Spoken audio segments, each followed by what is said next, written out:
Wassalatu wassalamu ala Rasulillah wa ala alihi wa sahbihi wa mawalah wa la hawla wa la quwwata illa billah. Faqala Allah azza wa jalla: Ya ayyuhalladzina amanu taqullaha haqqa tuqatih wa la tamutunna illa wa antum muslimun. Fa inna asdaqal hadithi kitabullah wa khairal huda huda Muhammadin sallallahu alaihi wasallam wa syarrul umuri muhdatsatuha wa kullu muhdatsatin bid'ah wa kullu bid'atin dhalalah wa kullu dhalalatin finnar. Ma'asyiral muslimin, jamaah sekalian yang dirahmati Allah Subhanahu wa taala. Alhamdulillah, pada malam hari ini kembali Allah Subhanahu wa taala pertemukan di Masjid Jabal Arafah, dan tidak henti-hentinya kita mendoakan kepada yang membangunnya dan juga yang memakmurkan masjid ini. Semoga Allah Subhanahu wa taala membalas dengan balasan yang lebih baik dari apa yang sudah dibangunnya. Salawat serta salam tak lupa saya haturkan kepada yang mulia alaihi salatu wassalam. Allahumma salli ala Muhammad wa ala alihi wa sahbihi wa man sara ala nahjihi ila yaumiddin. Pembahasan pada malam hari ini melanjutkan pembahasan yang kemarin, masih seputar huru-hara hari kiamat. Dan pada malam hari ini kita fokuskan kepada kisah tentang muqaddimah alamah kiamat besar, munculnya Imam Mahdi, dan juga makhluk yang paling jelek yang Allah Subhanahu wa taala ciptakan untuk memfitnah manusia, yang kita kenal di dalam Islam sebagai Dajjal. Ma'asyiral muslimin rahimani wa rahimakumullah. Sebelum saya menceritakan tentang dua manusia yang berbeda ini, suatu ketika Ali radhiyallahu an ketika menjadi khalifah di Kufah, ketika dia berkhutbah, tiba-tiba ada seseorang yang bernama Sa'ad bin Suhan al-Abdi radhiyallahu an bertanya kepada Ali radhiyallahu an. Kata Sa'ad bin Suhan, "Ya Amiral Mu'minin, mata yakhrujad Dajjal?" Wahai Amiral Mu'minin, kira-kira kapan munculnya Dajjal itu? Maka Amirul Mukminin Ali radhiyallahu an beliau mengatakan, "Wahai Sa'sa', engkau bertanya kepadaku sesuatu yang sangat besar, maka akan aku jawab, dan tolong ingat-ingat jawabanku." Maka Ali radhiyallahu an mengatakan, "Idza amatan nasu salawat," apabila manusia sudah mulai meninggalkan salat, "wa adha'ul amanah," apabila manusia sudah melalaikan amanah, "wa kana al-hilmu dha'fa wadh-dhulmu fakhra," dan ketika sifat lemah lembut sudah melemah di hati manusia, kemudian kezaliman semakin menguat dan menjadi sebuah kebanggaan, maka di situ Dajjal akan keluar. Kemudian kata Ali radhiyallahu an, "Wa umara'uhum fajarah wa wuzara'uhum khawanah wa a'wanuhum zalamah wa qurra'uhum fasaqah." Dan ketika para pemimpin yang diangkat adalah pemimpin-pemimpin yang bejat, kemudian Kemudian para menterinya adalah para pengkhianat-pengkhianat bangsa, dan para pendukungnya adalah orang-orang zalim, dan para ulamanya menjadi ulama-ulama ulama-ulama yang fasik. Maka ketika itu Dajjal akan keluar.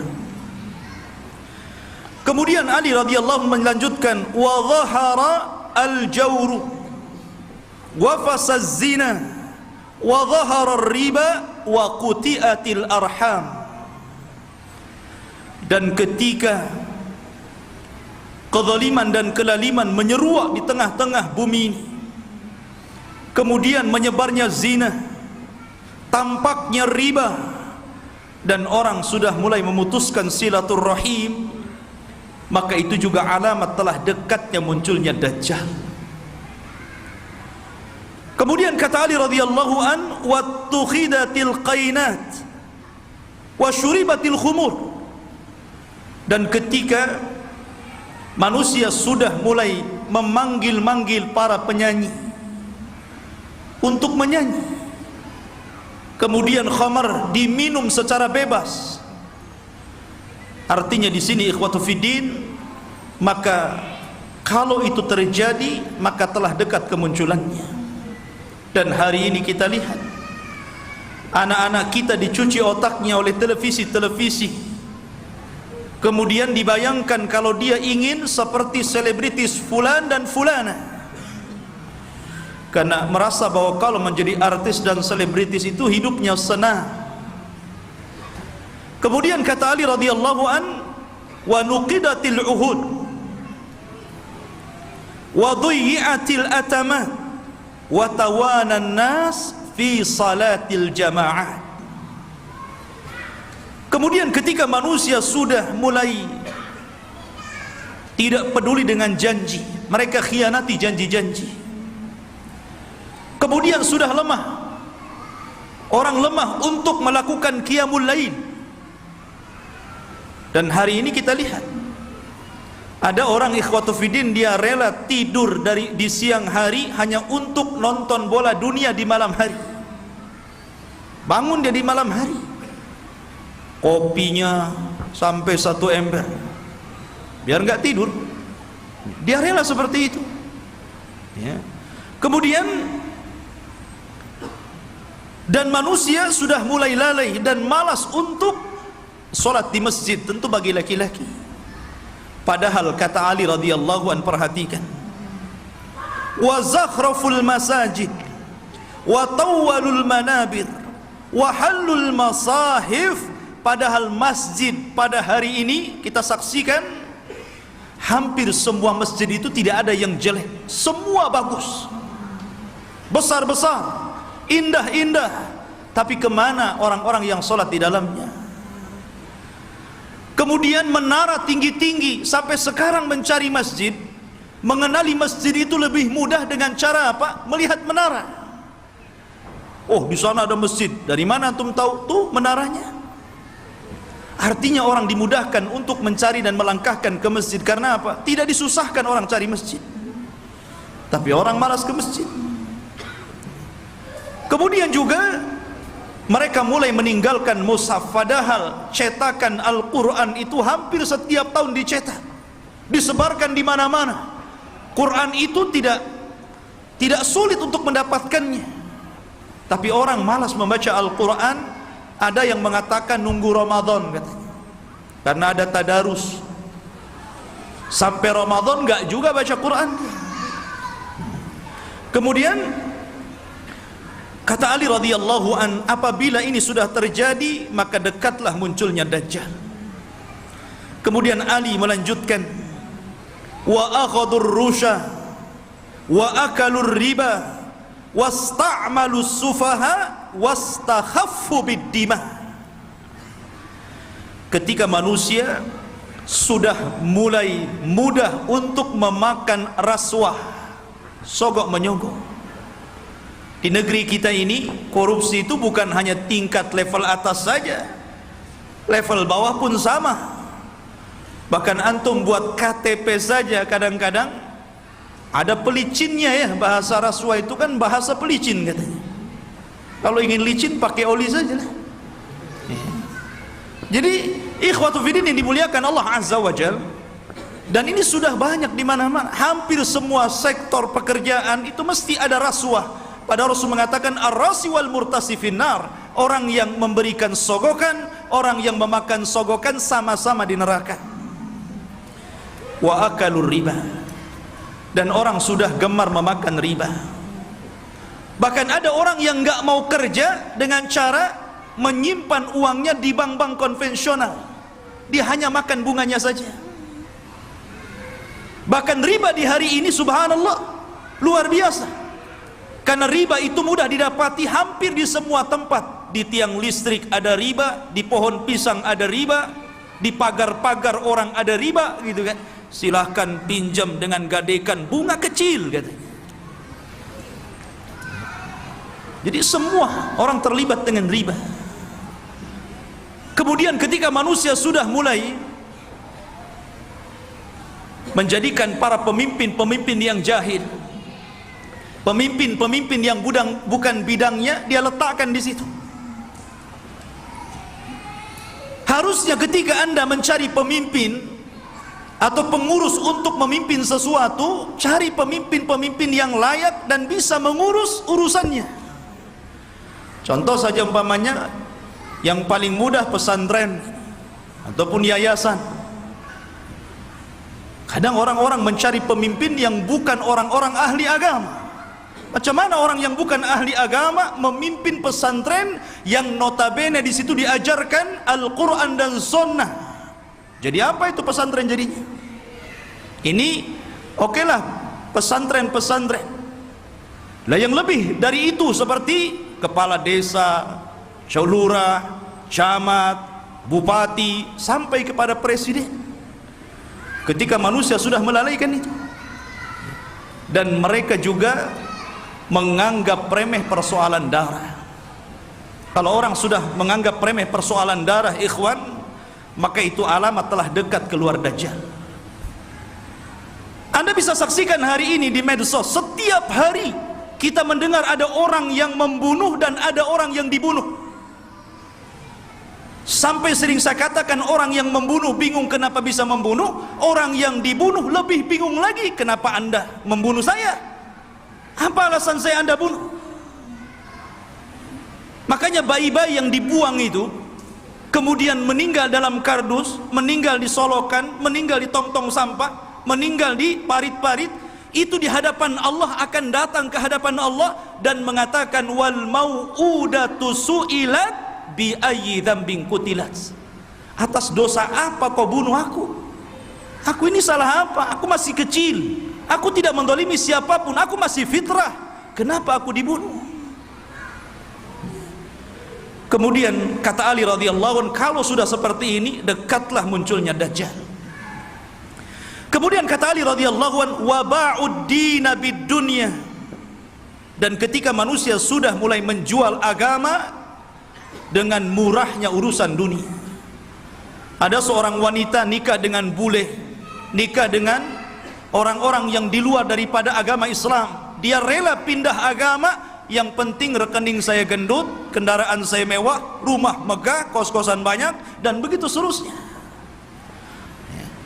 Kemudian kata Ali radhiyallahu anhu, wattajaratil mar'atu ala zawjiha hirsan ala dunya. Diperhatikan ibu-ibu.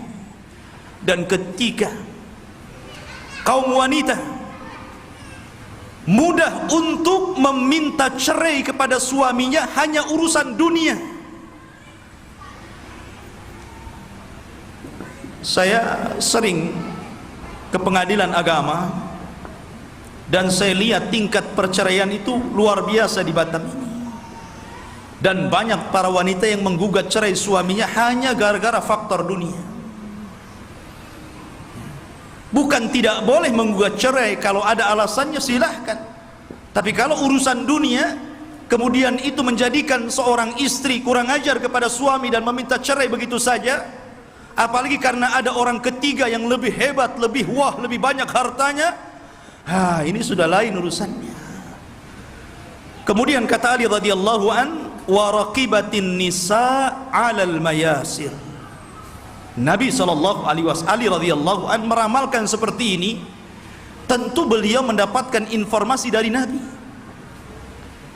Dan apabila wanita sudah mulai membawa kendaraan sendiri, di zaman Rasul kendaraan pakai kuda, pakai unta, jarang perempuan naik unta kan, paling dibonceng. Makanya di sini Ali tidak mengatakan dan para wanita menaiki al-ibil, unta, tetapi mengatakan al-mayasir, ditujukan kepada kendaraan-kendaraan modern, mobil, motor. Ya, kalau mungkin jaraknya bukan jarak safar, hanya keliling-keliling di Batam, ke pasar. Ini terkadang jarak safar, jarak tempuh yang disunahkan untuk mengqashar dan menjamak sholat pun kita dapati ada perempuan berani loh bawa mobil sendiri tuh. Sudah tidak ada mahram, nekat lagi. Ya. Maka ini juga alamat dekatnya munculnya Dajjal. Kemudian kata Ali radhiyallahu wa tashabbahna nisa birrijal wa tashabbahar rijalu bin nisa.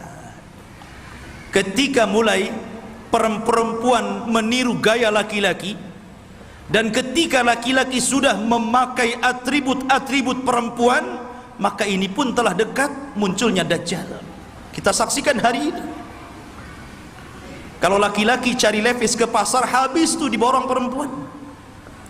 Kalau laki-laki cari celana jeans gitu kan, habis nggak ada, diborong sama mbak-mbak katanya. Akhirnya laki-laki terpaksa beli rok, beli pakaian-pakaian perempuan. Artinya seperti ini kan. Anda bisa bayangkan tuh, pakaian laki-laki tapi pakai jilbab gitu kan, ketat, pakai lepis, pakai kaos, tapi jilbaban pula dia. Ya.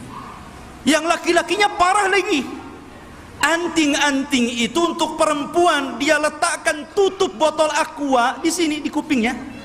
Antum tahu? Anak itu lihat ada orang pakai anting-anting laki-laki itu botol aqua di sini. Ya Allah, ini kan atribut perempuan, kenapa pula dipakai laki-laki? Bahkan yang lebih parah, apa yang disebut dengan LGBT itu sudah mulai melembaga loh di negeri kita ini. Mulai melembaga.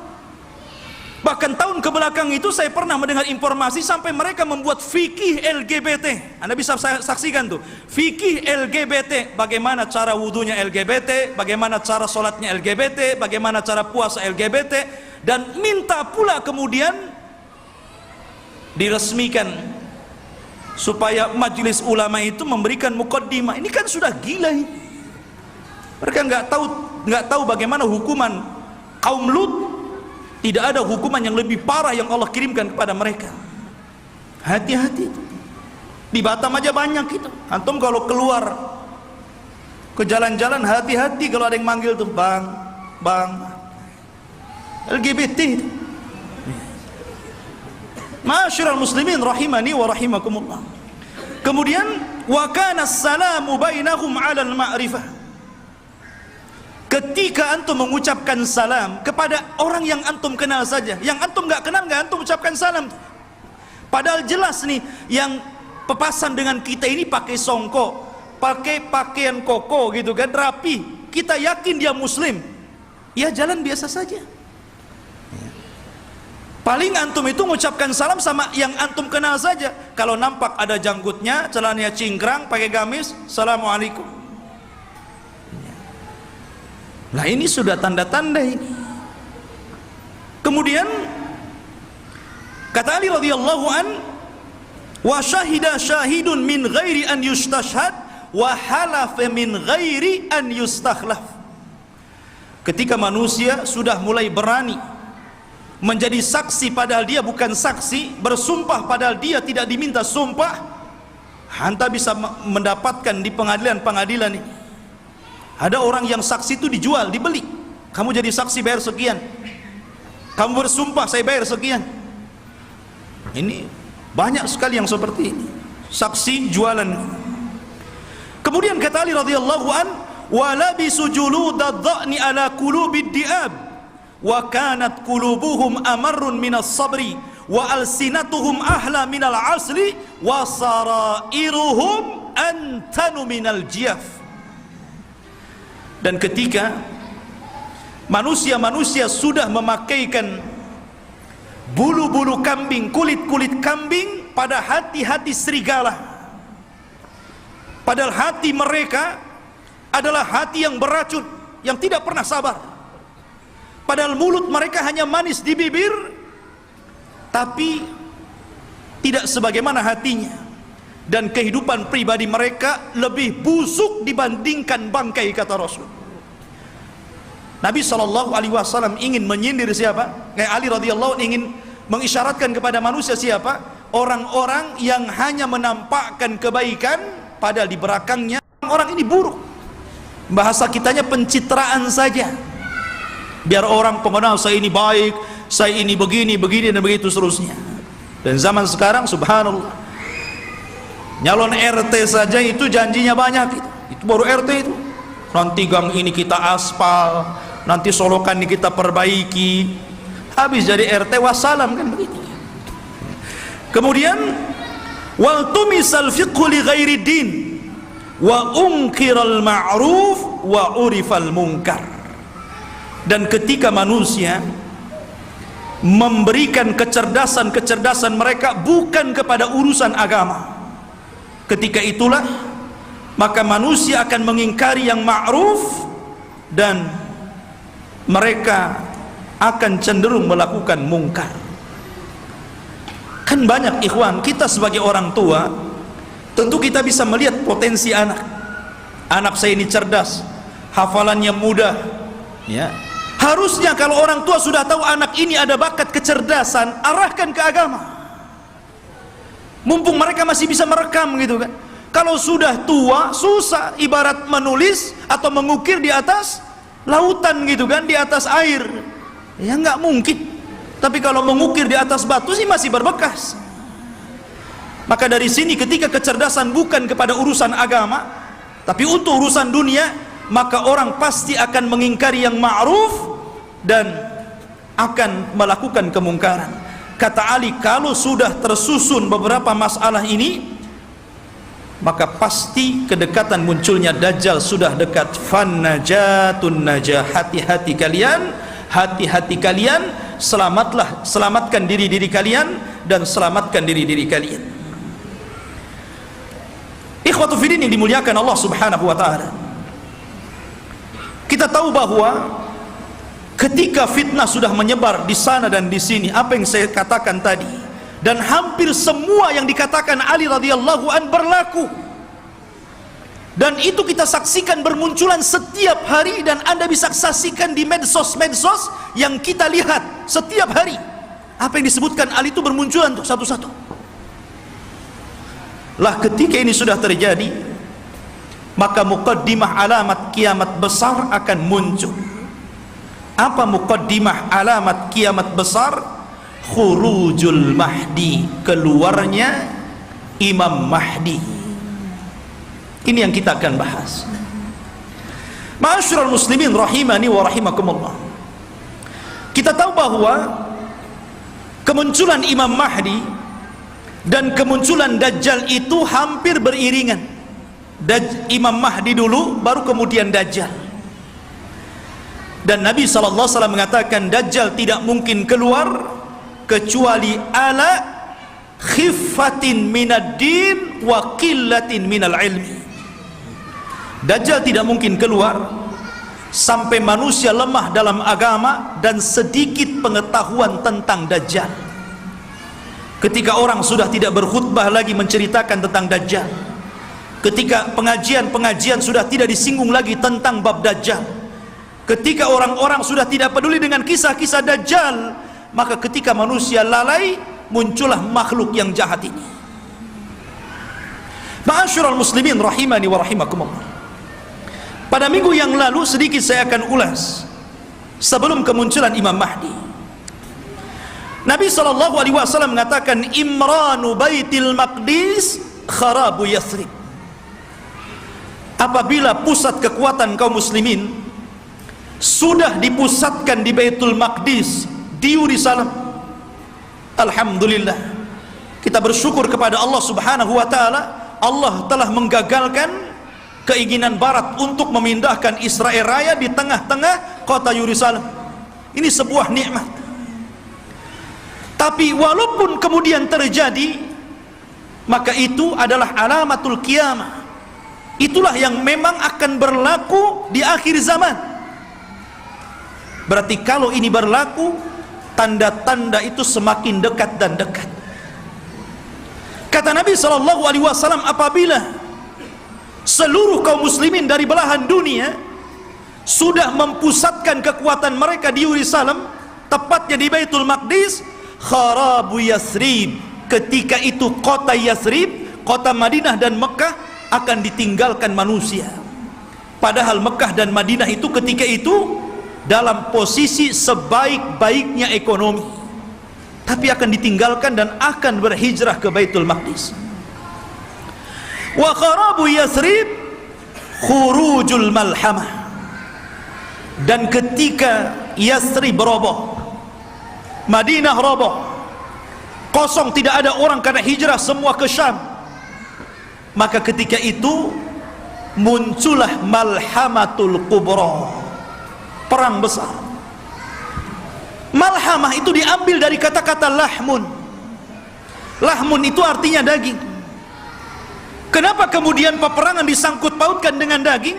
Karena ketika itu peperangan, setelah orang melakukan peperangan dengan alat-alat canggih, maka alat-alat itu kemudian dimusnahkan, maka kembali peperangan menjadi peperangan kembali ke alat-alat tradisional.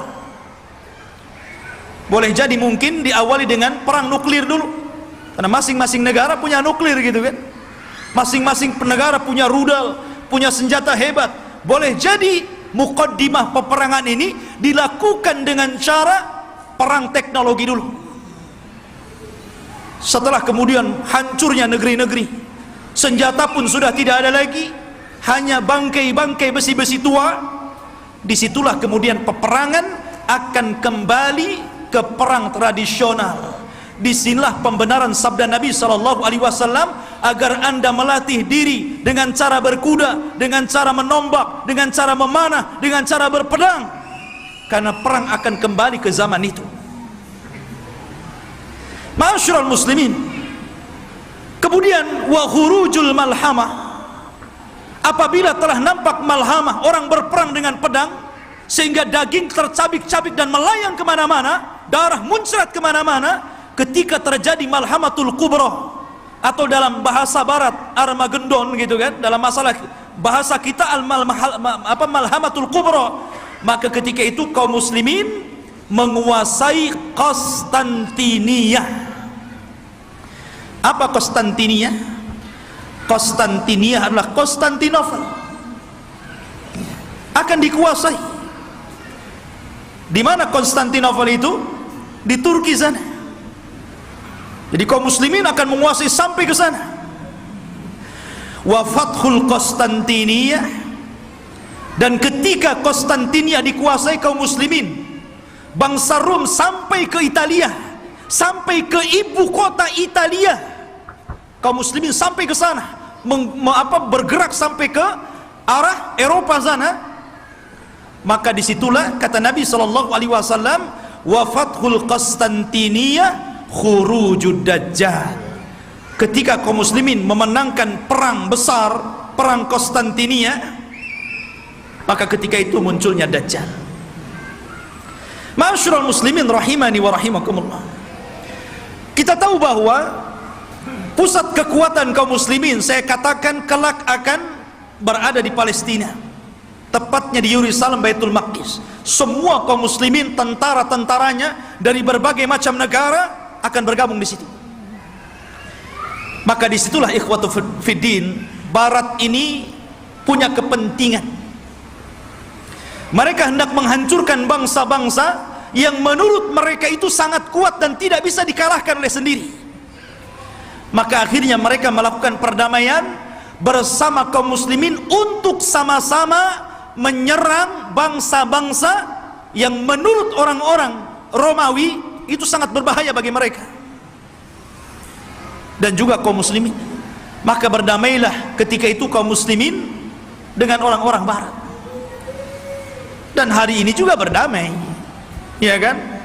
Kita tahu Liga Arab, mereka ada hubungan dengan barat, entah secara ekonomi, politik atau yang lainnya. Itu namanya perdamaian juga.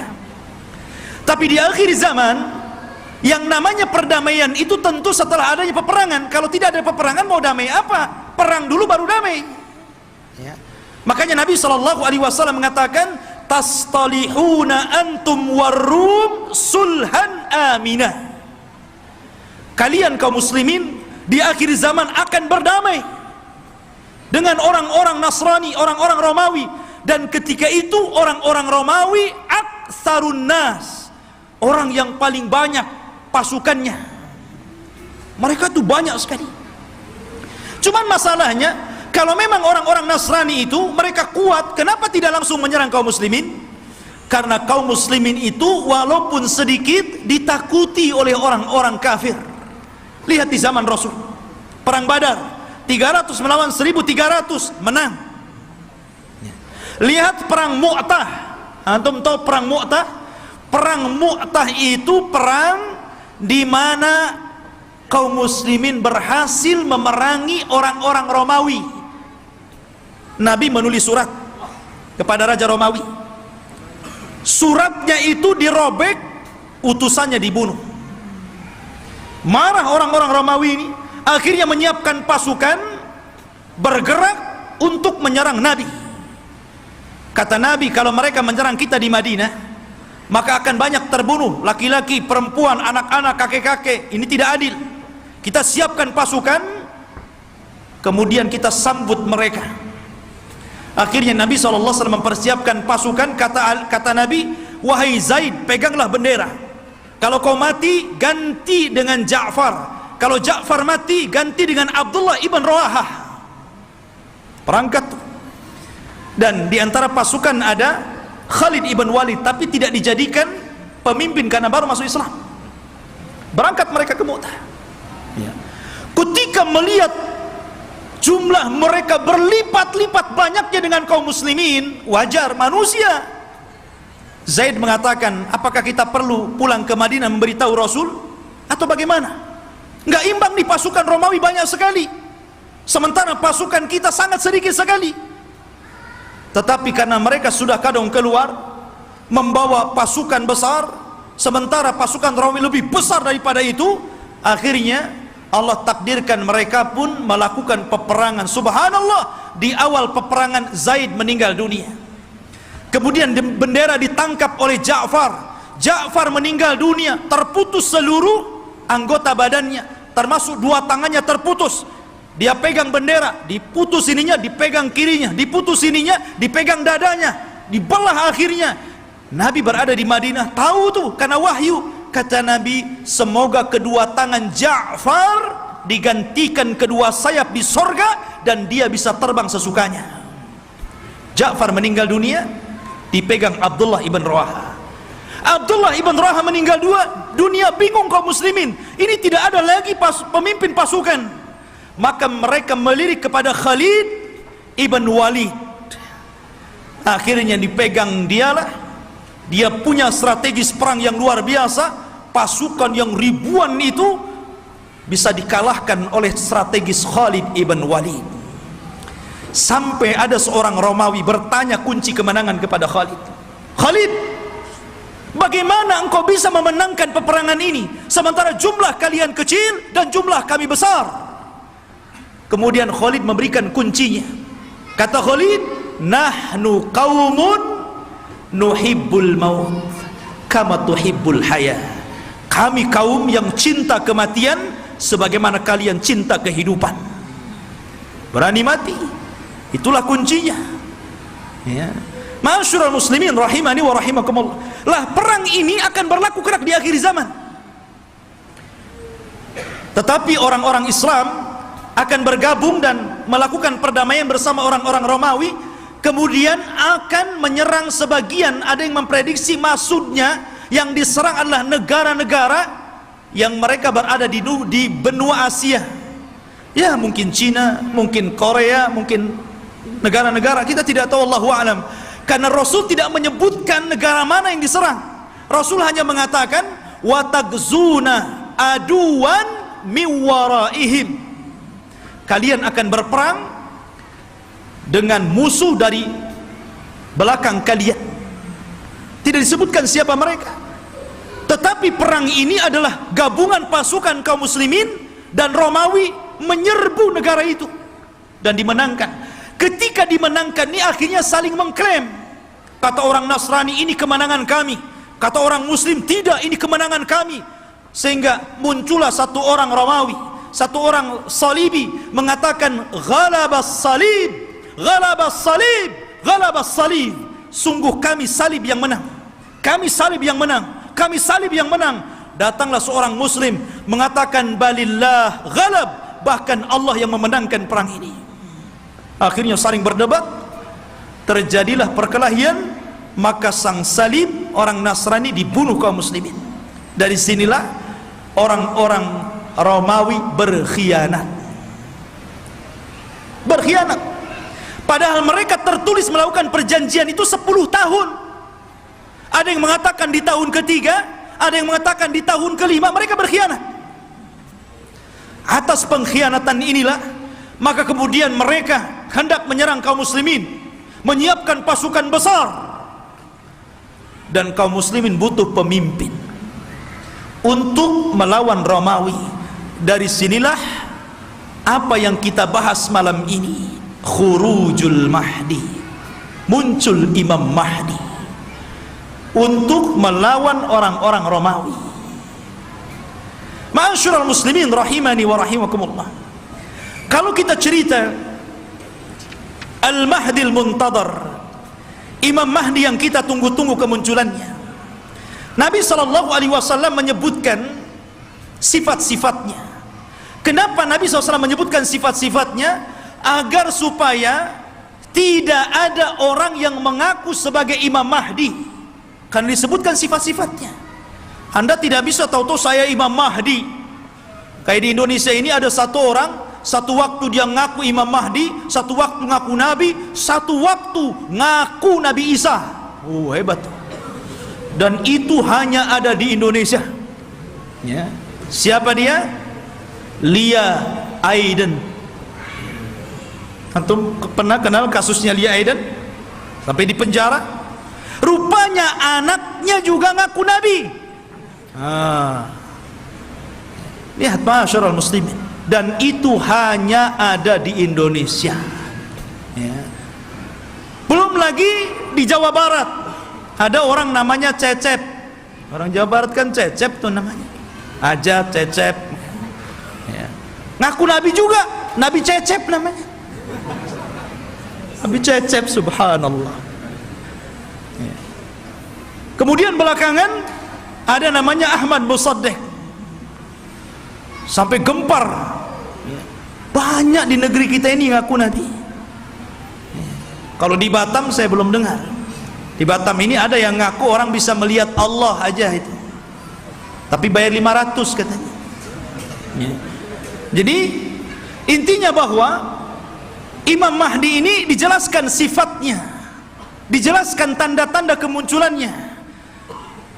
Dan dia disabdakan Nabi SAW, laulam yabqa minad dunya illa yaumun, kalaulah usia dunia ini hanya tinggal 1 hari saja, la tawwalallahu dzalikal yaum, pasti Allah akan lamakan hari itu selama-lamanya, hatta yab'atsa rajulan min ahli baiti, sampai Allah akan utus seorang laki-laki dan dia keturunanku, yuwatiu ismahu bi ismi wa isma abihi bismi abi, di mana nama dia sama dengan namaku Muhammad, bukan Lia. Bapaknya Abdullah, bukan Aiden. Jadi Muhammad bin Abdullah Al-Hasani, keturunan Hasan, Al-Alawi, keturunan Ali. Artinya dia keturunan cucu Rasul, Hasan bin Ali. Dan ini Imam Mahdi ahli sunnah. Berbeda dengan Imam Mahdi Syiah. Mereka menganggap Imam Mahdi Syiah itu keturunan Husain. Namanya Muhammad juga, tetapi Muhammad Hasan al-Ashkari namanya. Katanya waktu kecil disembunyikan di satu tempat di gua di daratan Irak, namanya Sirdab. Jadi ada satu gua Sirdab, di situ ada lubang kecil, kemudian orang ngeker ke dalam gitu kan, dan mengetuk-ngetuk pintunya, ukhruj ya Mahdi, ukhruj ya Mahdi. Itulah orang Syiah. Setiap hari ada yang menggedor-gedor pintu, keluar wahai Mahdi, keluar wahai Mahdi. Yang enggak keluar enggak ada Mahdinya. Ya. Ma'asyiral muslimin rahimani wa rahimakumullah. Maka Al-Mahdi itu keturunan Hasan. Maka yang disebutkan oleh banyak para ulama, salah satunya Syekhul Islam Ibn Taimiyah, kemudian juga muridnya Al-Imam Ibnul Qayyim rahimahullahu taala, ketika menjelaskan tentang kenapa Imam Mahdi keturunan Hasan, karena Allah memuliakan Hasan ketika dia menyerahkan kekuasaan kepada Muawiyah untuk menjaga darah kaum muslimin, maka keturunannya Allah muliakan akan menjadi imam yang belum sempat dicicipi oleh nenek moyangnya Hasan bin Ali. Padahal Hasan bin Ali sudah jadi presiden di zaman itu, tapi cuma 6 bulan saja melihat ada gelagat pergerakan kaum muslimin pembela Ali akan perang lagi dengan Muawiyah, dia tidak mau ada pertumpahan darah. Akhirnya dia ngalah, dia yang menyerahkan kekuasaan kepada Muawiyah, engkau saja yang jadi raja, yang jadi rakyatnya. Akhirnya bersatulah kaum muslimin. Karena kerendah dirian Hasan inilah, maka Allah muliakan Hasan. Maka dari keturunan Hasan inilah lahir di akhir zaman Al-Mahdi Muhammad ibn Abdullah Al-Hasani Al-Alawi rahimahullahu ta'ala. Kok rahimahullah ta'ala belum muncul, afwan ya. Hafizahullahu ta'ala. Taib khotufidin yang dimuliakan Allah subhanahu wa ta'ala, beliau dilaqabi Al-Mahdi. Al-Mahdi artinya orang yang diberikan petunjuk. Dan dia Allah perbaiki dalam satu malam. Dia tidak tahu kalau dia akan jadi pemimpin. Dia seorang thalabul ilmi, ahli ibadah. Dia tidak tahu kalau dia akan diangkat. Tiba-tiba ketika dia dari Madinah ke Mekah untuk haji gitu kan, orang-orang memandang bahwa dia itu ada kelainan. Orang ini luar biasa, punya wibawa, taat beribadah, sehingga orang-orang Allah lembutkan hatinya, diarahkan agar memilih orang ini dan dibaiatnya. Pada awalnya dia menolak. Dia menolak, siapa saya? Saya bukan siapa-siapa. Kenapa anda memilih saya untuk menjadi pemimpin kalian?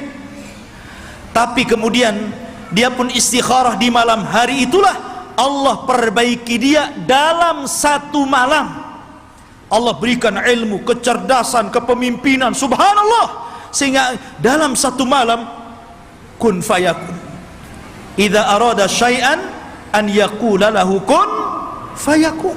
Kalau Allah menghendaki sesuatu, tinggal katakan kun fayakun, jadi dia. Kemudian pembaiatan kepada Imam Mahdi inilah tersebar, sampai akhirnya datang tentara dari Syam untuk membunuh Imam Mahdi yang ada di Mekah. Berangkat mereka pasukan itu. Tapi ketika mereka sampai di Baida antara Mekah dan Madinah, Allah kirimkan gempa yang sangat besar sehingga mewafatkan dan menghancurkan mereka. Kata Nabi SAW, sebelum datang tanda-tanda kiamat akan muncul, maka akan terjadi 3 gempa. Gempa dari arah timur, gempa dari arah barat, dan gempa di Jazirah Arab. Inilah gempa di masa Imam Mahdi, menghancurkan semua pasukan yang akan menyakiti Imam Mahdi, sampai orang yang jalan pun ikut mati, orang yang mau dagang ikut mati. Sehingga Aisyah bertanya kepada Rasul, wahai Rasul, bagaimana orang yang ikut mati yang tidak bersalah dan hendak membunuh Imam Mahdi itu? Kata Nabi SAW, yub'atsu yaumal qiyamah ala niyatihim. Mereka akan dibangkitkan pada hari kiamat sesuai dengan niat mereka. Intinya ikhwatu fiddin, Imam Mahdi ini kemudian dibaiat di depan makam Ibrahim. di depan Ka'bah. Kemudian berangkat dari Mekah ke Madinah dan diikuti oleh pasukan yang sangat besar. Kemudian mereka hijrah ke Syam, bergabung dengan pasukan yang sudah siap tempur melawan orang-orang Romawi. Akhirnya ketika sampai di Syam, mereka membaiat Imam Mahdi, dan disitulah mulai peperangan besar. Perang besar Malhamatul Kubra. Ma'asyiral muslimin rahimani wa rahimakumullah. Dan kita tahu bahwa Imam Mahdi ini berkuasa atau diberikan kekuasaan oleh Allah Subhanahu wa taala tidak lama. Antara 7 sampai 8 tahun saja, ada yang mengatakan sampai 9 tahun. Dan dalam kekuasaan kaum muslimin, Imam Mahdi itu betul-betul membawa perdamaian, keadilan, kesuburan. Bahkan saking adilnya Imam Mahdi, Allah turunkan berkahnya dari langit, karena dia telah berhukum dengan hukum Allah. Kata Allah, walau anna ahlal qura amanu wattaqau lafatahna alaihim barakatim minas sama' wal ard. Kalaulah sebuah penduduk, sebuah negeri beriman, bertakwa, maka Allah Subhanahu wa taala akan kirimkan berkah langit dan berkah bumi. Ini terjadi di kekuasaan Imam Mahdi. Kaum muslimin, harta dibagi rata sehingga tidak ada miskin, tidak ada kaya, semua sama. Imam Mahdi berhukum dengan hukum Allah, dan dia menggunakan khilafah dengan khilafah minhaj nubuwah. Ma'asyiral muslimin rahimani wa rahimakumullah. Lah ketika Imam Mahdi memimpin pasukan ini, kemudian Imam Mahdi berhasil menyerang orang-orang Romawi sampai ke jantung kotanya. Kemana? Ke Itali. Romawi di mana? Di Itali. Jadi bergerak dengan pasukannya sampai menyerbu orang-orang Romawi itu sampai ke jantung kotanya, ke Itali sana. Ketika menang dalam peperangan, para sahabat sudah merasa kaya dengan harta rampasan perang. Karena kalau perang itu ikhwan, kalau musuh kalah kan semua jadi milik kaum muslimin. Tanah milik kaum muslimin, rumah milik kaum muslimin, kendaraan milik kaum muslimin, kaya. Ya. Makanya tidak ada bisnis yang lebih menguntungkan kecuali perang. Kalau menang dapat segalanya, kalau kalah ya matilah tuh. Artinya di sini ikhwatu fiddin yang dimuliakan Allah Azza wa Jalla, maka ketika sudah sampai dimenangkan itu, mereka berada di Eropa, itu berada di Itali, dan dimenangkan kaum muslimin, maka mereka sedang beristirahat di bawah pohon zaitun sambil menggantungkan pedang-pedang mereka, menunjukkan perang hari itu bukan dengan rudal, bukan dengan nuklir, tapi kembali ke pedang, kembali ke panah, kembali ke tombak, kembali ke kuda, kembali ke unta, persis di zaman Rasul. Disitulah syaitan datang, kemudian berteriak bahwa Dajjal telah muncul di Syam dan membawa pasukan dan akan masuk ke rumah-rumah mereka. Oh, mendengar itu, maka Imam Mahdi mengutus 10 orang yang berkuda. Kata Nabi SAW, aku kenal siapa nama-namanya, aku kenal bagaimana kudanya, dan mereka adalah sebaik-baik penunggang kuda pada hari itu. Itu Rasul yang mengatakan. Jadi mereka diutus Rasul untuk membenarkan apakah kedatangan Dajjal itu memang ada ataukah hanya isu. Jadi 10 orang ini yang sudah dijanjikan oleh Nabi SAW, kelak Imam Mahdi akan mengutus 10 orang. Rasul tahu namanya, Rasul tahu kudanya, dan mereka adalah penunggang-penunggang yang terbaik ketika itu. Berangkatlah 10 orang ini ke Syam. Rupanya tidak benar, tidak ada pasukan Dajjal yang akan menyerbu rumah-rumah mereka. Tapi memang pada hari itu Dajjal muncul. Dajjal muncul pada hari itu, tapi tidak menyerang rumah-rumah mereka, sehingga mereka bergerak tuh, pasukan kembali ke Syam. Disinilah bermula kisah Dajjal. Bicara tentang Dajjal ikhwatu fiddin yang dimuliakan Allah Subhanahu wa taala, Dajjal itu adalah makhluk Allah Subhanahu wa taala. Dia bukan Tuhan. Dia adalah keturunan dari Bani Adam. bukan setan, bukan jin, bukan juga iblis. Bahkan dia lebih hebat daripada jin, lebih hebat daripada setan lagi. Tapi dia keturunan Bani Adam. Ma'asyiral muslimin, suatu ketika Nabi SAW mendatangi para sahabat. Sahabat sedang bicara tentang Dajjal.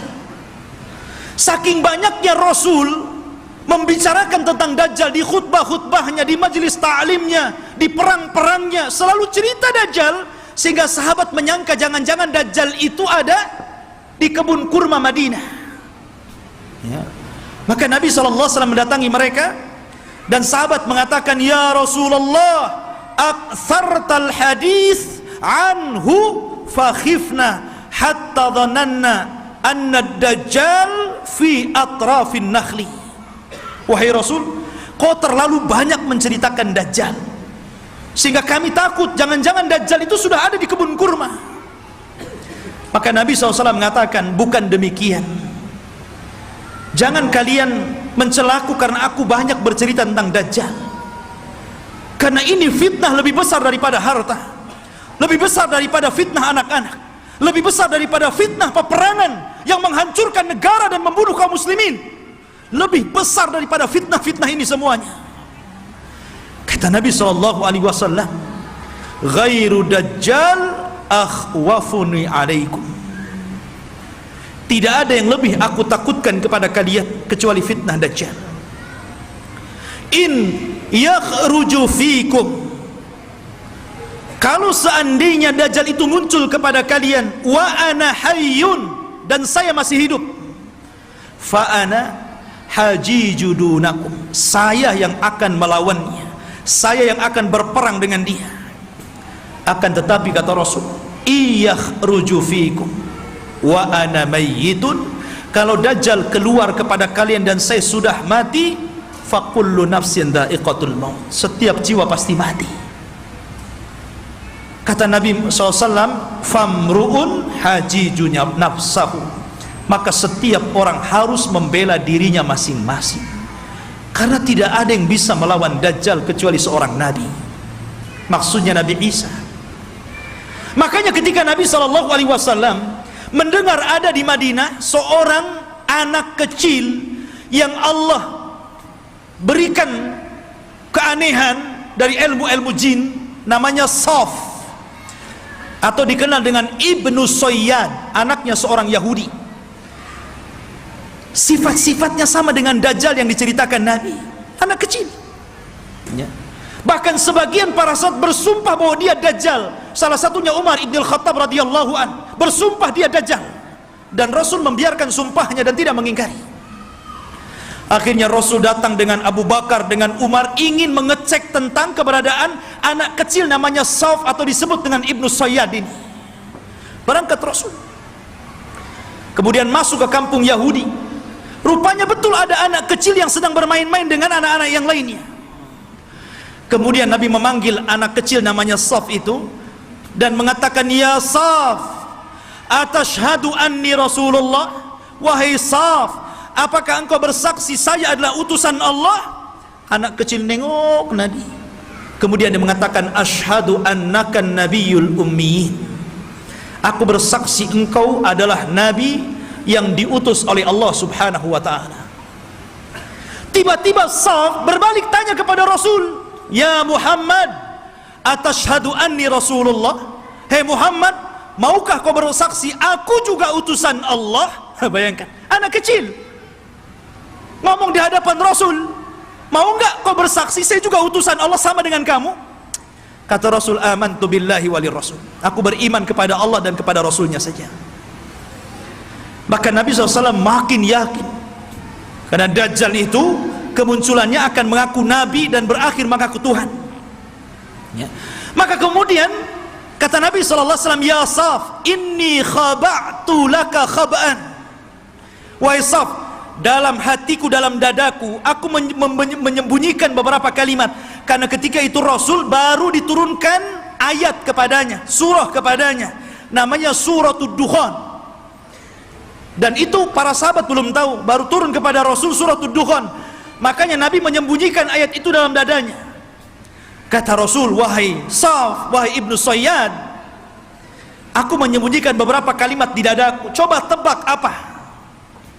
Kata si Saf ini memandang dada Rasul. Tiba-tiba dia mengatakan, duh. Dia tidak bisa mengatakan dukhon, tapi sudah benar awalnya. Karena Rasul menyembunyikan kalimat dukhon, tapi dia tidak sempurna. Dia mengatakan duh. Maka Rasul langsung mengatakan ikhsha falan ta'du wa qadrak. Jelek engkau, celaka engkau tidak mungkin bisa meneruskan kalimat-kalimat yang ada di dadaku. Tapi dari Rasul makin bingung, jangan-jangan ini betul-betul Dajjal nih ya, dia tahu isi hati saya gitu, anak kecil si Saf ini ya. Akhirnya Rasul pulang.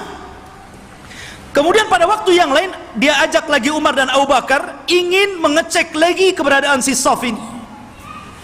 Setelah ketemu dan hendak kemudian diintai dan kembali ingin diuji, tiba-tiba datang ibunya, melihat ada Rasul sallallahu alaihi wasallam dan ibunya kenal. Ya Saf, ataka Muhammadun. Ya Saf, ataka Muhammadun. Hei Saf, Muhammad sudah datang di sampingmu. Maka Safun kemudian langsung pergi kemudian di belakang ibunya. Kata Nabi sallallahu alaihi wasallam, "Lau tarakathu latabayyana amruhu." Kalau ibunya ketika itu tidak memanggil-manggil, tentu aku sudah tahu siapa si Saf ini. Apakah Dajjal atau bukan Dajjal. Tetapi ikhwatu fiddin, kenyataannya si Saf ini kemudian tumbuh besar dan dia masuk Islam. Tapi dalam hati para sahabat masih ragu masalahnya. Jadi dia sudah tua masuk Islam, sahabat masih ragu, masih ketakutan dengan si Saf ini Ibnu Sayyad yang sudah besar dan masuk Islam. Jangan-jangan dia Dajjal pura-pura masuk Islam. Jadi suatu ketika Abu Sa'id Al-Khudri radhiyallahu an, ketika Saf ini hendak berangkat haji dan para sahabat banyak yang sudah berangkat duluan, rupanya Abu Sa'id Al-Khudri ketinggalan dan Saf atau Ibnu Sayyad yang sudah tua, sudah dewasa gitu kan. Ketika itu Abu Sa'id Al-Khudri karena kecapean kemudian berada di bawah pohon untuk istirahat. Tiba-tiba si Saf ini baru datang mau haji juga gitu kan. Dan Abu Sa'id Al-Khudri sangat ketakutan dengan Saf ini karena Rasul pernah mengatakan dan sebagian para sahabat bersumpah dia Dajjal, itu masalahnya. Tiba-tiba ikut pula di samping Abu Sa'id, ikut duduk di situ. Gemetar Abu Sa'id ini. Ya. Tapi Saf mengatakan, "Ya Abu Sa'id, aku tahu engkau takut kepadaku. Tapi coba pikirkan wahai Abu Sa'id, bukankah Dajjal itu tidak punya anak? Aku punya anak. Bukankah Dajjal tidak mungkin masuk Islam? Aku masuk Islam. Bukankah Dajjal itu tidak mungkin datang ke Mekah dan tidak juga menginjak Madinah? Aku bisa ke Mekah, aku bisa ke Madinah. Kenapa kau ragu? Aku ini sedih, kenapa orang-orang menuduhku Dajjal?" Ya. Dari situ Abu Sa'id Al-Khudri agak tenang itu. Tetapi Abu Sa'id Al-Khudri menjadi ketakutan di endingnya ketika Ibnu Sayyad atau Saf mengatakan, "Tetapi ya Abu Sa'id, aku tahu di mana letaknya Dajjal." Ketika dia ngomong begini, langsung diambil barang-barangnya, kabur dia. Ya. Dia tahu di mana letaknya Dajjal. Ya, awalnya dia sudah merendah tuh. Tahu-tahu endingnya yang nggak enak gitu kan.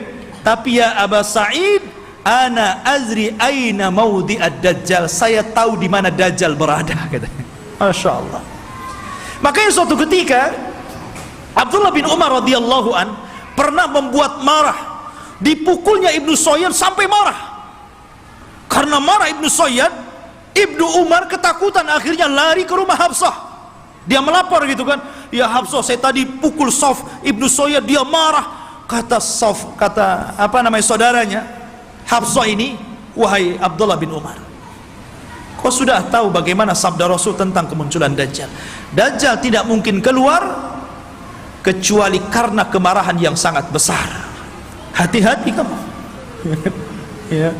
Dari situ ikhwatu fillah yang dimuliakan Allah Azza wa Jalla, sehingga para ulama ini mengatakan Saf ini Dajjal atau bukan. Tetapi pendapat yang kuat, boleh juga dia Dajjal tapi Dajjal min dajajin, Dajjal yang lainnya. Karena Rasul mengatakan di akhir zaman akan muncul dajjaluna kadzabuna salasuna kulluhum yad'una annahum nabi.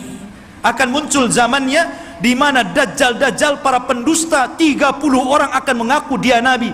Maka mungkin boleh jadi salah satunya adalah Ibnu Sayyad. Karena Ibnu Sayyad tidak dikisahkan meninggalnya, tiba-tiba dia hilang begitu saja. Ma'asyiral muslimin, ataupun mungkin dia jasus, mata-matanya Dajjal, kita tidak tahu. Tapi yang jelas Dajjal itu sudah ada di zaman Nabi SAW. Sampai ada kisah yang luar biasa dari seorang sahabat namanya Tamim ibnu Aus Ad-Dari. Tamim ibnu Aus Ad-Dari ini masuk Islam belakangan, 2 tahun sebelum wafatnya Rasul. Di tahun ke-9 Hijriah dia baru masuk Islam, dan dia seorang pelaut. Jadi suatu ketika Tamim Ad-Dari ini banyak berjasa juga dalam Islam, walaupun dia tidak lama berjumpa dengan Rasul, tapi dia orang yang menerangi masjidnya Rasul dengan pengalamannya, dan dia pula yang membuat mimbar Rasul. Ini Tamim ibnu Aus Ad-Dari ini. Jadi suatu ketika sebelum dia masuk Islam, dia berlayar ke lautan. Tidak tahu di laut mana, karena kemunculan Dajjal itu tidak jelas. Cuman Rasul mengatakan dari arah timur kota Madinah. Ketika Rasul, apakah di laut Syam? Tidak. Apakah di laut Yaman? Tidak. Lalu di mana? Dari timur Madinah. Dari timur Madinah, yang mungkin mengarah ke Irak, ke Iran begitu kan. Karena Dajjal juga akan muncul di situ. Jadi Tamim ibnu Aus Ad-Dari ini berlayar.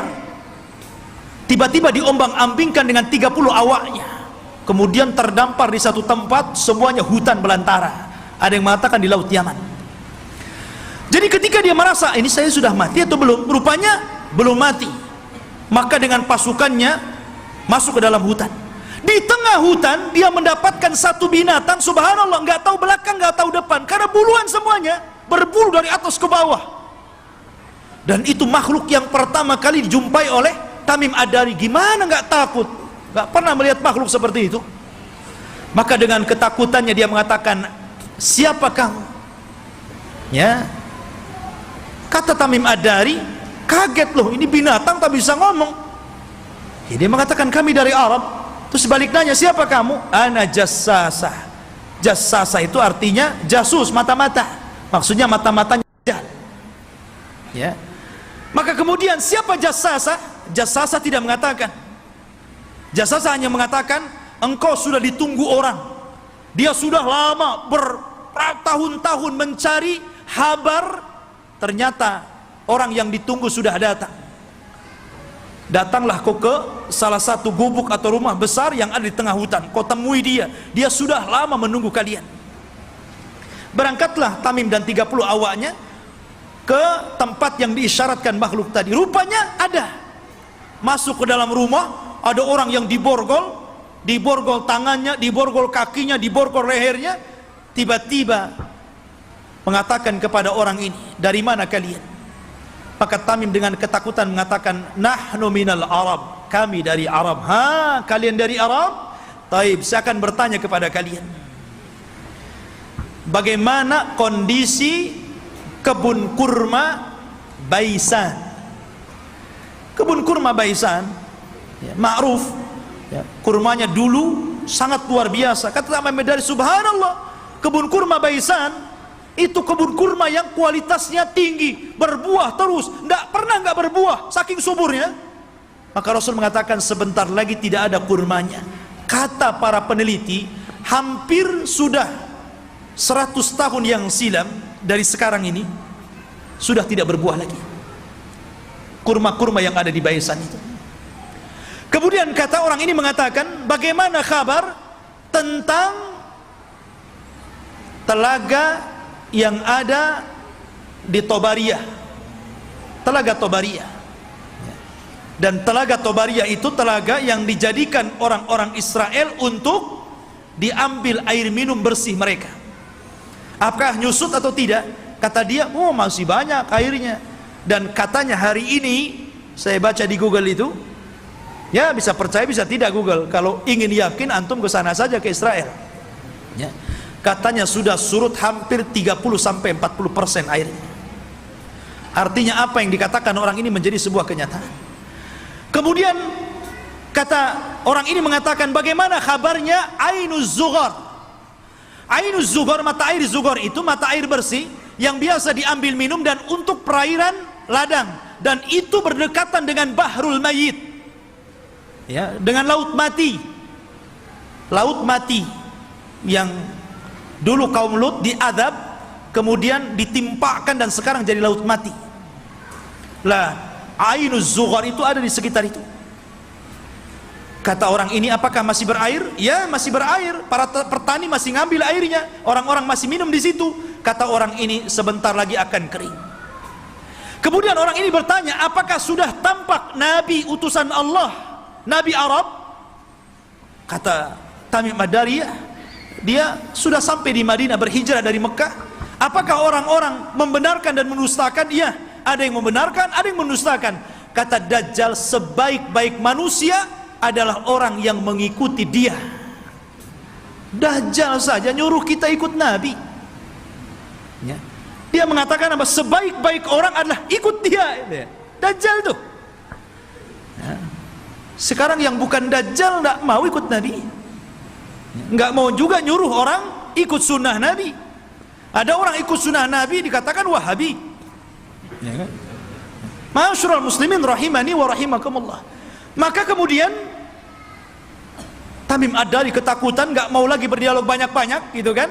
Dia langsung pergi pulang, cari jalan keluar. Allah takdirkan sampailah dia ke Madinah tepat pada tahun 9 Hijriah. Kemudian masuk Islam. Disitulah dia bercerita tentang pertemuan dia dengan makhluk yang aneh itu. Kata Nabi, tahukah kamu, manusia yang kau temui itu adalah Dajjal. Artinya sudah pernah ditemui salah seorang sahabat. Dan inilah satu-satunya kisah dari sahabat yang diriwayatkan Rasul, kemudian diriwayatkan kepada para sahabatnya.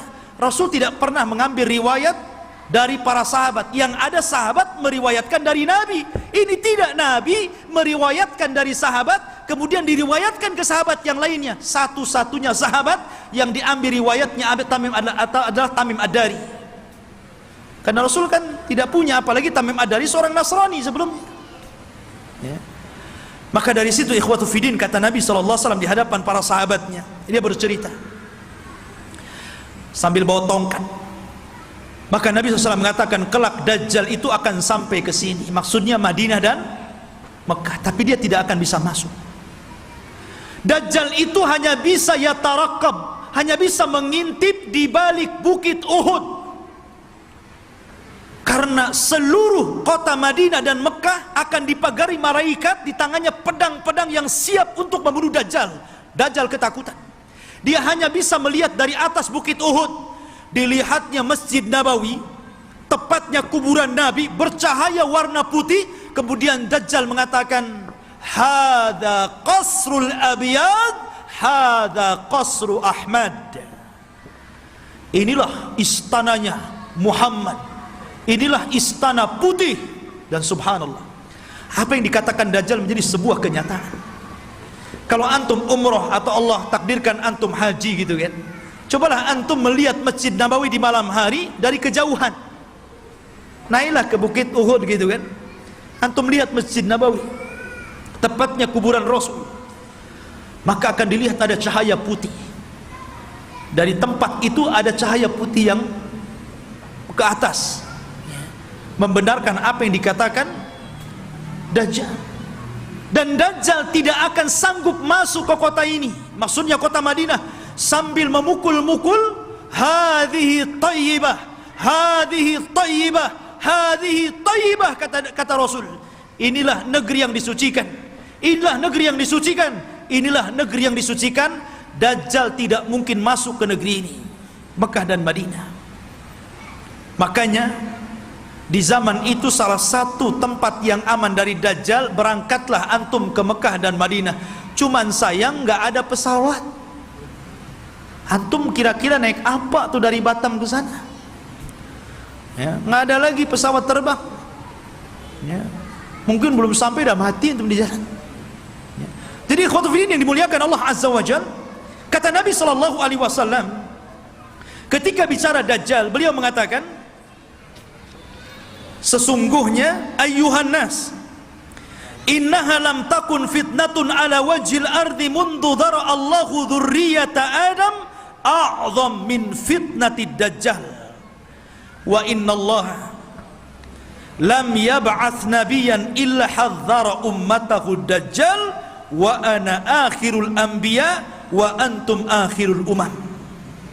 Wahai manusia, tidak ada satupun fitnah yang lebih dahsyat ketika Allah menciptakan anak Adam dibandingkan fitnah Dajjal. Karena andailah seluruh dukun-dukun yang ada di dunia dikumpulkan kemudian melakukan kontes sihir, maka sihir mereka jauh di bawah sihir Dajjal. Nggak ada dukun walaupun satu dunia melawan Dajjal nggak akan bisa dilawan. Sihirnya luar biasa ya. Itu dukun tuh memang luar biasa sihirnya, diberikan oleh Allah Azza wa Jalla kekuatan sehingga orang mudah untuk percaya bahwa dia Tuhan kita. Itu masalahnya. Kalau tukang sihir itu kan ma'ruf di zaman Nabi Musa. Justru ketika Nabi Musa menampakkan mukjizatnya, semua tukang sihir beriman kepada Musa, walaupun belakangan dibunuh semua oleh Fir'aun. Tapi mereka orang yang dimasukkan ke dalam sorga padahal tidak pernah sujud kepada Allah sedikit pun, karena beriman kepada Musa ya. Lah kata Nabi SAW, sejak zaman Adam dilahirkan dan anak cucunya sampai hari ini, tidak ada fitnah yang lebih besar daripada fitnah Dajjal. Dan tidak ada satupun Nabi yang Allah utus kecuali memperingatkan umatnya tentang kemunculan Dajjal. Nabi Syuaib memperingatkan umatnya tentang kemunculan Dajjal. Nabi Saleh, Nabi Yakub, nabi-nabi yang lainnya, Nabi Ibrahim, Nabi Sulaiman, Nabi Daud, dan seluruh para nabi, mereka mengingatkan tentang kemunculan Dajjal. Kalau seluruh para nabi dan rasul mengingatkan akan kemunculan Dajjal, termasuk juga Nabi kita Muhammad sallallahu alaihi wasallam, maka cukuplah ini bukti bahwa fitnah Dajjal itu sangat dahsyat karena seluruh para nabi memperingatkannya. Ini antum harus paham ya. Ma'asyiral muslimin, sedikit kita mengenal ciri-ciri Dajjal. Dajjal itu keriting rambutnya, bukan berarti yang keriting dia Dajjal. Jadi dia memiliki rambut keriting yang dipintal. Makanya Dajjal itu kusut sekali mukanya, ya kan? Jadi antum tahu orang-orang yang keriting habis dikeriting dipintal lagi ya. Tetapi dia tidak hitam kulitnya. Biasanya kan yang kriwal yang dipintal-pintal itu kan kebanggaan orang-orang yang berkulit hitam kan? Dajjal tidak, kulitnya putih. Ada yang mengatakan kemerah-merahan. Jadi memang dia putih tapi kusut ya. Kemudian dia buta sebelah mata kanannya, dan ada daging tumbuh di matanya menonjol seperti anggur keluar. Jadi ada daging tumbuh. Kemudian di dahinya tertulis kafir. Bisa dibaca oleh seorang mukmin, baik yang pandai baca ataupun yang buta huruf, semua bisa baca ya. Artinya bahwa semua orang bisa baca dia kafir, tapi semua orang ikut Dajjal. Itu masalahnya. Kan fitnahnya luar biasa. Sudah tahu di jidatnya ada kafir, masih ikut juga dia kan begitu. Itulah fitnahnya. Karena dia bisa dibaca oleh siapapun. Yang pandai baca sama yang buta huruf bisa baca. Kemudian juga lehernya lebar, pendek besar, dan kakinya bengkok. Kakinya itu kayak busur panah, jalannya jelek sekali. Dan dia matanya sebelah awar. Dari sini menunjukkan kalau orang itu waras, beriman, imannya kuat, otaknya dipakai, tentu orang itu tidak mungkin mengakui orang seperti ini Tuhan, karena banyak cacatnya. Ya kan jelek itu orangnya, kok jadi Tuhan pula ya, dan mengaku ana rabbukum, saya Rabb kalian. Tapi masalahnya walaupun penampilannya seperti itu, tapi dia diberikan kekuatan oleh Allah yang Allah tidak berikan kepada yang lainnya. Makanya ketika Dajjal mengaku Tuhan, maka Allah langsung mengatakan innahu a'war fa innallaha laisa bi'a'war. Dajjal itu a'war, buta sebelah kanannya, dan Allah tidak buta dan tidak buta sebelah. Ya. Ma'asyiral muslimin rahimani wa rahimakumullah. Lah Dajjal ini ikhwatu fillah yang dimuliakan Allah Azza wa Jalla, dijelaskan juga di antara fitnah-fitnahnya secara umum, karena waktu juga yang terus berjalan. Di antara fitnah-fitnah Dajjal yang paling besar adalah mengaku nabi, kemudian setelah itu mengaku Tuhan. Ini fitnah yang paling besar. Fir'aun ngaku Tuhan, gak punya kesaktian, makanya tidak banyak orang yang ikut Fir'aun itu karena takut saja nggak mengakui Fir'aun itu Tuhan, kan gitu. Begitu juga Namrud atau raja-raja zalim yang lainnya. Tapi Dajjal ini bukan karena takut, karena takjub dengan kehebatannya, makanya orang banyak yang ikut Dajjal. Anda bisa bayangkan Dajjal ini datang ke negeri yang rusak, anggaplah kayak Suriah gitu kan, udah roboh, sudah nggak bisa lagi dibangun, nggak mungkin lagi mau berapa ratus tahun lagi membangun kota ini. Dajjal itu datang ke kota yang roboh itu. Kemudian Dajjal mengatakan, keluarlah wahai bumi pembendaharaan kalian. Tiba-tiba kota itu kembali cantik, ya kan, kembali subur, kembali mewah, kembali megah, kambing-kambingnya penuh dengan susu, unta-untanya gemuk-gemuk. Subhanallah, Anda bisa bayangkan itu, ya. Siapa yang lebih hebat sihirnya dari tukang-tukang sihir dibandingkan Dajjal? Dan sebaliknya, kalau ada kota bagus, subur, banyak ternaknya, kemudian Dajjal lewat, kemudian tidak beriman kepada Dajjal, langsung ambruk, langsung gersang, langsung pada mati, gitu kan? Subhanallah, ya. Seperti ini fitnahnya. Bahkan suatu ketika Dajjal ini mendatangi sebuah perkampungan, kemudian mengatakan, bagaimana kalau kuhidupkan keluarga kalian, apakah ibu kalian, apakah anak yang kalian cintai, atau siapalah terserah di antara keluarga kalian, siapa yang mau kuhidupkan, kuhidupkan, tapi syaratnya setelah itu beriman bahwa aku Tuhan kalian. Wah, orang kampung keluar semua tuh. Maka yang ingin ibunya dihidupkan, kata Dajjal, ditunjuk kuburan ibunya itu, maka setan datang, fatamassala lahu kemudian berubah menjadi seolah-olah ibunya, seolah-olah anaknya, seolah-olah suaminya, seolah-olah bapaknya, seolah-olah kerabat-kerabatnya. Akhirnya mereka pun berkumpul, kemudian memeluk suaminya, istrinya, ibunya, macam-macam, dan mengatakan kepada keluarganya, ikutilah orang itu karena dia adalah Tuhan. Nah, lihat, seperti itu. Nggak ada tukang sihir yang bisa kayak gini, kecuali Dajjal. Ya. Sampai suatu ketika dia hendak mendatangi Mekah dan Madinah, Dajjal memukulkan kakinya beberapa kali, pukulan terjadi gempa. Akhirnya seluruh orang kafir dan munafik yang ada dalam Madinah keluar semuanya. Ketika itu ada anak muda yang kuat imannya menantang Dajjal.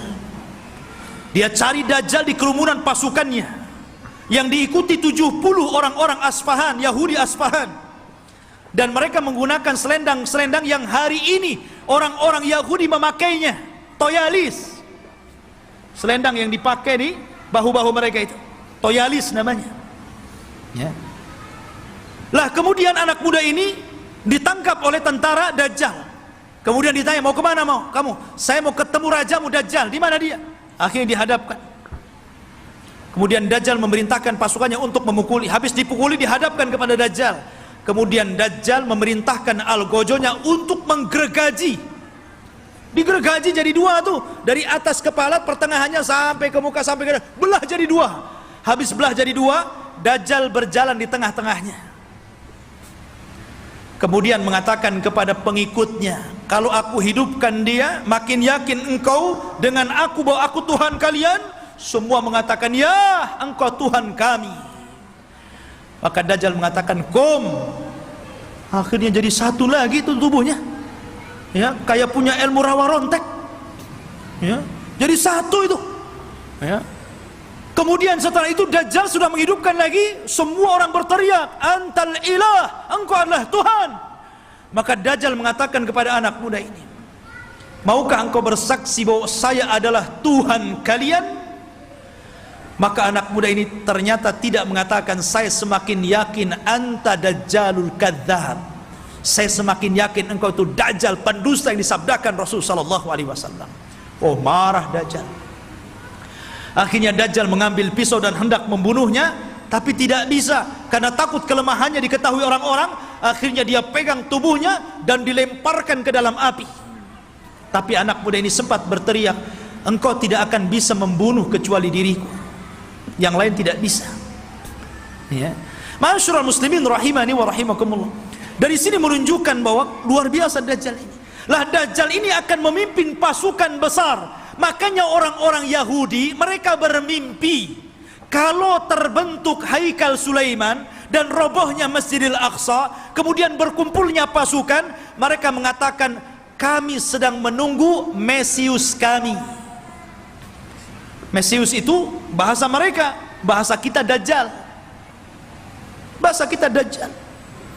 Makanya kalau kita melihat simbol Zionis itu kan gambar mata gitu. Walaupun Zionis itu sudah tidak asli lagi Yahudi, karena Zionis itu tidak berpegang dengan Taurat, tapi berpegang dengan Talmud. Talmud itu Taurat yang sudah dirobah-robah, yang kemudian menjadi protokoler Yahudi. Harus begini, harus begini, harus begini. Itu Talmud, bukan Taurat. Mereka mengklaim saja Taurat, lahirlah agama Zionis ini, ya. Intinya bahwa kenapa orang-orang Yahudi bermimpi untuk merebut Yerusalem? Ya tadi, karena di situ mereka memimpikan bahwa Mesius akan datang kepada mereka dan akan memimpin mereka. Ini dibenarkan dalam Islam, karena Dajjal itu akan muncul di situ dan akan dibunuh juga di situ, di Babil Lud atau gerbang Lud yang sekarang menjadi kota yang diagungkan orang-orang Israel, di tengah-tengah Israel, Babil Lud itu, dan Dajjal akan dibunuh di situ. Makanya ikhwatu fillah ini dimuliakan, wajar kalau orang-orang Yahudi berusaha untuk menguasai dunia karena mereka bermimpi bahwa Dajjal akan memimpin mereka. Tapi mereka tidak paham bahwa apa yang mereka mimpikan juga ada dalam Islam. Dan kita tidak mimpi, ini sebuah kenyataan bahwa Imam Mahdi akan muncul dan akan menjadi musuhnya Dajjal di akhir zaman dan akan berperang. Cuman karena Rasul yang pernah mengatakan, kalau aku hidup di zaman kalian, aku yang akan menghadapinya, tapi kalau aku mati, tidak ada yang bisa untuk membunuhnya kecuali seorang Nabi. Makanya ketika Umar, kembali kepada kisah Ibnu Sayyad, Sauf anak kecil itu, ketika dia meramal apa yang di dada Nabi, Umar mengambil pedang dan mengatakan, da'ni adrib unuqah, Rasul izinkan aku penggal si Ibnu Sayyad ini. Kata Rasul, jangan Umar, kalau dia Dajjal engkau tidak bisa membunuhnya, ada orang lain yang akan membunuhnya. Tapi kalau dia bukan Dajjal, fala hajata laka biqatli, tidak ada hajat engkau membunuhnya, ngapain, biarkan saja dia, ya. Artinya di sini bahwa terjadinya peperangan pasukan Imam Mahdi dengan Dajjal ini tidak seimbang, karena Dajjal ini pasukannya banyak, bukan pasukan Yahudi Aspahan yang 70.000 saja, tapi akan diikuti oleh tentara-tentara yang sifat-sifatnya persis seperti tentara Mongol. Belum lagi para wanita, belum lagi pasukan-pasukan yang lainnya, sehingga Imam Mahdi terdesak sampai akhirnya sembunyi di Bukit Saina, di Bukit Tur, berhari-hari, berbulan-bulan sampai habis bekalnya. Ketika pasukan sudah putus asa dan mengatakan, wahai imam, kalau kami terus di sini kami mati kelaparan, berarti mati kita mati konyol. Ya, bagaimana kalau kita besok bergerak, kita lawan saja, apa yang terjadi terjadilah, kan begitu. Akhirnya kemudian Imam Mahdi sepakat dengan pasukannya, setelah sholat subuh mereka siap bergerak, apapun yang akan terjadi tetap perang bersama Dajjal. Rupanya Allah takdirkan Disitulah langit digelapkan. Setelah langit digelapkan, tiba-tiba ada cahaya, rupanya dari dua malaikat yang mengapit seseorang yang nafasnya bisa membunuh sejarak sekian dan sekian kalau dihirup orang kafir. Dialah Nabi Isa bin Maryam. Turun, kemudian turun sampai berada di tengah-tengah pasukan Al-Mahdi Al-Muntadhar. Ketika itu sudah azan dan siap sholat. Maka melihat bahwa yang turun adalah Isa Al-Masih, maka Imam Mahdi menyuruh agar dia menjadi imam sholat, tapi menolak. Setiap kaum ada amirnya, maka engkau amir kaum itu, maka kaulah yang sholat. Maka Imam Mahdi menyolati, kemudian Nabi Isa sholat di belakangnya. Ini menunjukkan kalau andai kata Isa dan Musa hidup di zaman sekarang, Anda mengikuti Nabi Musa dan Isa, Anda akan sesat. Isa saja sholat di belakang Imam Mahdi, ya, karena tidak berhak menyebarkan agamanya. Maka setelah sholat itulah, subhanallah, Isa mengusap wajah-wajah pasukan Imam Mahdi dan menyebutkan tingkat derajat mereka di sorga. Wallahi, tidak ada manusia yang lebih bahagia dibandingkan orang yang diusap wajahnya oleh Isa, karena disebutkan derajatnya di sorga. Subhanallah, ya. Dan itulah pasukan yang tersisa. Karena pasukan ini kan ada yang gugur, ada yang melarikan diri. Yang sepertiga pasukan melarikan diri, kata Rasul, yang melarikan diri Allah tidak akan memberikan taubatnya kepada mereka. Yang sepertiga yang gugur, maka kata Rasul, mereka adalah sebaik-baik syuhada. Dan yang sepertiganya yang ikut Imam Mahdi inilah yang terus berperang sampai akhirnya melawan Dajjal. Ketika itu Isa memberikan pilihan dan mengatakan, ukhayyirukum bisalas, aku berikan 3 pilihan kepada kalian. Pilihan yang pertama, kalian tidak usah berperang, di sini saja bersembunyi. Aku akan berdoa kepada Allah, Allah kirimkan gempa sehingga menenggelamkan seluruh pasukan Dajjal Dajjal-Dajjalnya. Atau yang kedua, aku akan berdoa kepada Allah agar Allah kirimkan pasukan, tapi bukan kalian. Pasukan inilah yang kelak akan membunuh Dajjal, dan kalian tidak perlu capek, sembunyi saja di sini. Atau yang ketiga, besok kita berangkat, saya pimpin kalian, kita lawan Dajjal, dan aku akan berdoa kepada Allah, semoga tangan-tangan Yahudi dan seluruh pengikut Dajjal tidak sanggup mengangkat pedangnya sehingga engkau tinggal mudah menebas lehernya. Yang ketiga yang enak nampaknya, ya. Akhirnya mereka memilih yang ketiga itu, ya. Diambilnya yang ketiga. Maka setelah sholat subuh, diusap wajah, kemudian disebutkan tingkatannya di sorga.